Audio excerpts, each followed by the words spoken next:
Tonight on KGW News, one step closer to the new concert venue that's already drawing criticism. You're making a big mistake here. You're gonna crush the people here. Why some musicians are trying to convince Portland's leaders to shut the plan down. Plus, Carmen Rubio loses another endorsement after her latest traffic troubles. Look, I'm human and I make mistakes too. What the candidate for mayor had to say about hitting a parked car, then walking away. Then Nike announces a big change at the top. Well, this is a great short-term move. The stock's up today. There's still a lot of work that Nike needs to do. And later, lessons in Tualatin from someone who's seen it all. I think you have to, all in all, make the best of things. As a real Rosie the Riveter celebrates a century of life.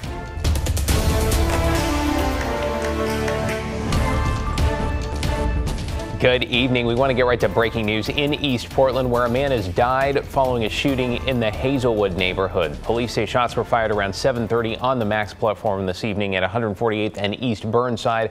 Authorities say they have detained one person and they're asking for witnesses to come forward. Trains are stopped in the area right now, and Burnside is also closed in both directions. We will keep you posted.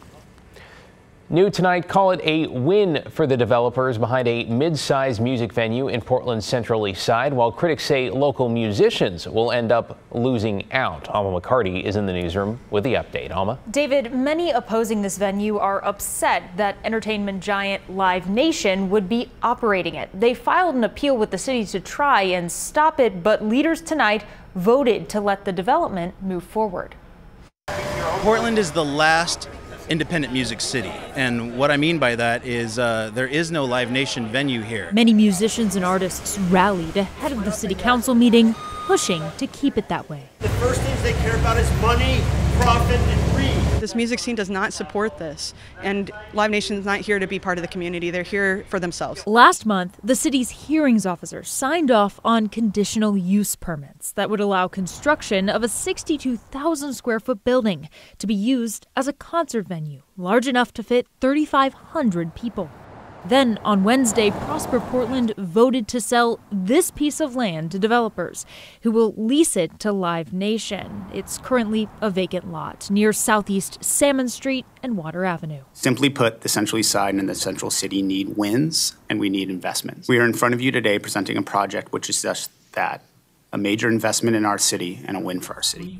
On Thursday, Music Portland and other opponents fought back, asking council to reconsider the plan, listing location and safety concerns, especially given the nearby trains, on top of issues with Live Nation. The public benefit to this development is net negative. There's some real life and death safety stuff here at hand, regardless of the death sentence that this will be to local events and venues. This is the last city standing.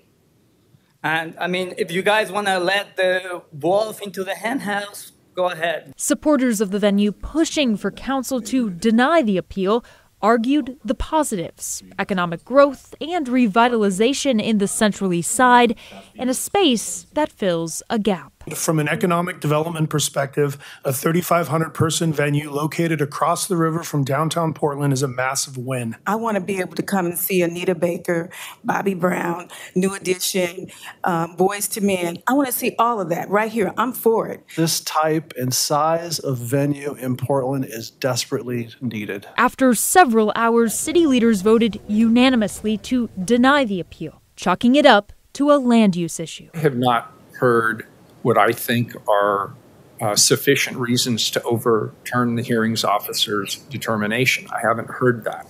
As I said right off the bat, our scope here is narrow. Developers say that they are thrilled City Council upheld the original call and say they're eager to move forward with construction, vowing to take in the feedback to build a, quote, exceptional community asset. City Council will hold a final vote on the matter October 2nd. David? Which means it is not a done deal yet. Thank you, Alma. Now to an update around Portland City Commissioner Carmen Rubio's traffic troubles, which have now caused her to lose another endorsement in her race for mayor. We'll have more on that in just a moment. But first, Blair Best went to ask Rubio about the latest incident where she hit a parked car and walked away. Less than 2 months until the November election, Portland City Commissioner and mayoral candidate Carmen Rubio is facing criticism for her poor driving record. Most recently, she was caught on camera hitting a parked car. We talked with her outside council chambers a few days later. Look, I'm human and I make mistakes too, and so I'm just moving forward, taking accountability and moving forward. This comes after records obtained by the Oregonian show Rubio accrued 150 parking and traffic citations over 20 years before she was an elected official, and her license was suspended 6 times. The records also show her unpaid tickets were referred to a collection agency at least 100 times. Again, I'm not perfect. I make mistakes, but I put that away, and resolved took accountability, resolved all those things years ago. And that was during a different part of my life. It was when things were hard. And yeah, I'm moving forward.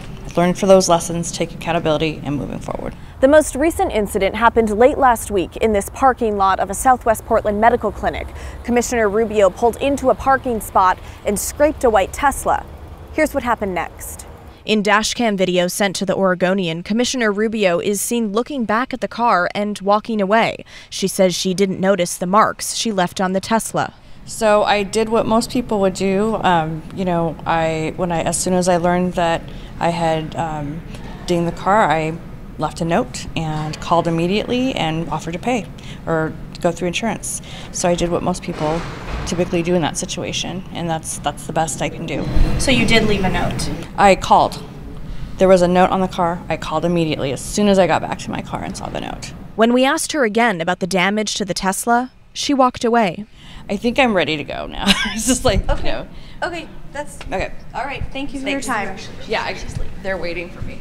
Now, you may be wondering, why does all of this matter? Here's politics professor Jim Moore. Well, she's running to be a person in a position of trust.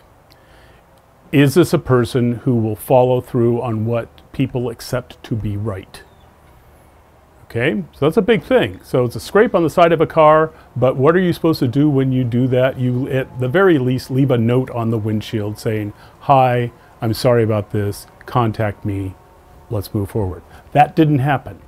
In a written statement Wednesday, Rubio says she felt exploited by the Tesla owner, saying that in their conversations, the woman repeatedly brought up the fact that Rubio was an elected official and that she was concerned over her previous traffic violations, and that because of that, she was going to bring this to the media. Rubio also claims the woman asked for a Venmo payment, but that's now in the hands of the insurance company.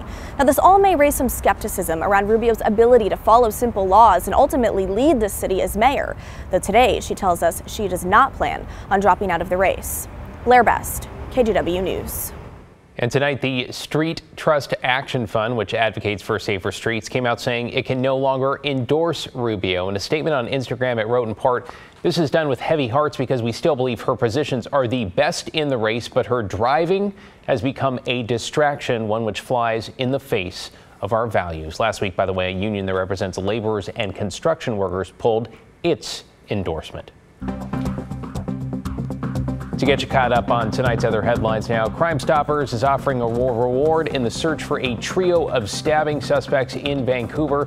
Police say on the evening of August 2nd, the victim was walking his service dog near Y East Middle School when he was attacked by 3 teenagers. The victim was stabbed multiple times and is now recovering in the hospital. The suspect, who sparked an all-day-long manhunt in Portland's Palhurst-Gilbert neighborhood Tuesday, has now turned himself in. 18-year-old Kamari Gates faces second-degree murder and attempted murder charges.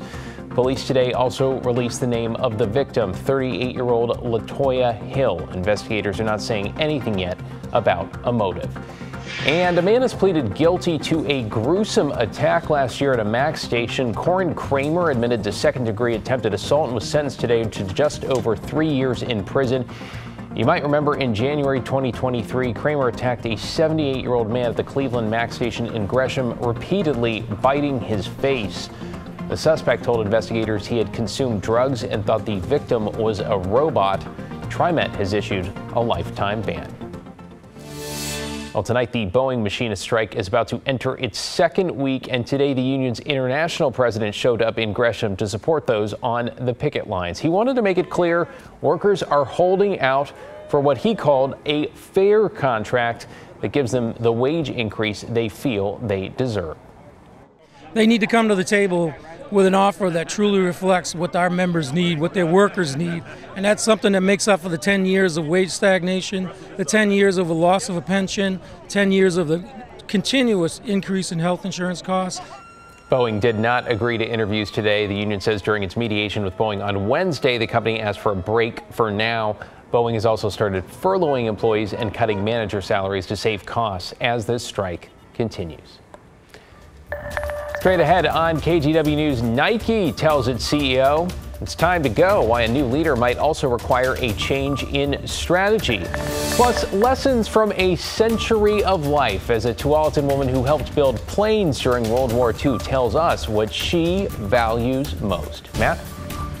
Well, we still value her service. That's a great story. And boy, what a great day we had today, and a fantastic sunset. This from our reserve golf course Skycam. We'll finish that one off for you. Coming up, more really good weather. Yes, some morning clouds, but then some almost hot weather next week.